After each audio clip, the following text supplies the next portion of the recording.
তো বস একটা মালায়ালাম ছবি এসছে, নাম হচ্ছে রন্থ। আমি ছবিটা কাল রাতে দেখেছি এবং ছবিটার যে ঘোর যে রেশ সেটা কাটছেই না। এবার এই ছবির যে ডিরেক্টর, তার ছবির ওপরে তুমি চোখ বুজে ভরসা করতে পারবে। সে হচ্ছে শাহি কবির।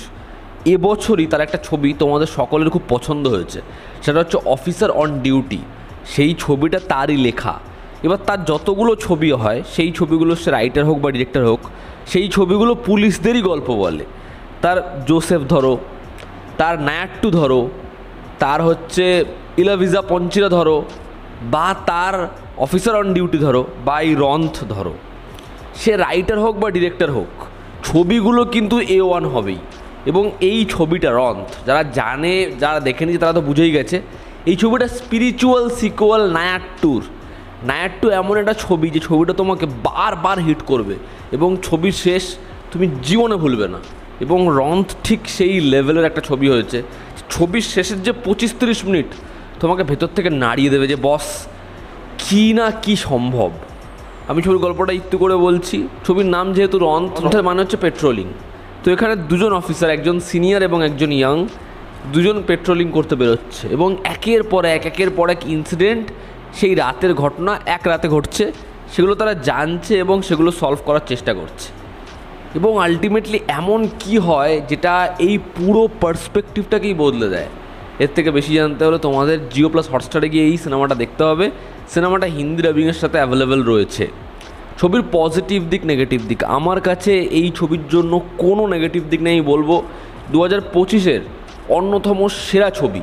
এবার তুমি যদি একটা স্লো পেস ছবি বা একটা আস্তে আস্তে সুন্দর ড্রামা, ইন্টেন্স ড্রামা বিল্ড হওয়া ছবি দেখার অভ্যাস না রাখো, তাহলে এই ছবিটা তোমার জন্য কতটা ওয়ার্ক করবে আমি জানি না। তবে তুমি যদি ভালো ছবি দেখার অভ্যাস রাখো, এই ছবিটা শেষে তুমি মস্তি পেয়ে যাবে। ছবির প্রথম পজিটিভ দিক হচ্ছে এরকম একটা প্লট যার মধ্যে এই লেভেলের রিসার্চ, এই লেভেলের ডিটেলিং রয়েছে। শাহি কবির আবার তার স্ক্রিন প্লেতে মারাত্মক খেটেছে এবং এতটা পোক্ত রিসার্চের ফলাফল হচ্ছে রন্থের মতো, নায়াট্টুর মতো, অফিসার অন ডিউটির মতো ছবি। একজন দারুণ রাইটার এবং এই ছবির লেখনীতে সেটা আবার স্পষ্ট হচ্ছে। ছবিতে একটা জায়গা রয়েছে যখন দুজন অফিসার ঘুমোবে, তার আগে নিজেদের লাইফের যে অধ্যায় সেটা শেয়ার করবে।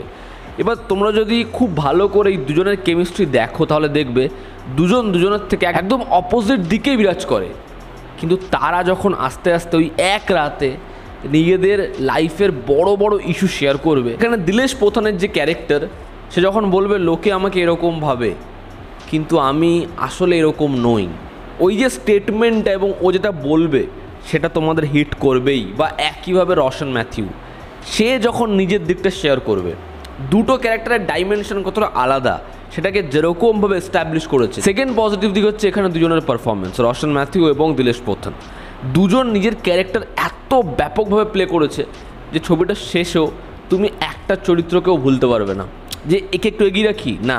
দুটো ক্যারেক্টারে নিজের জায়গায় দারুণ।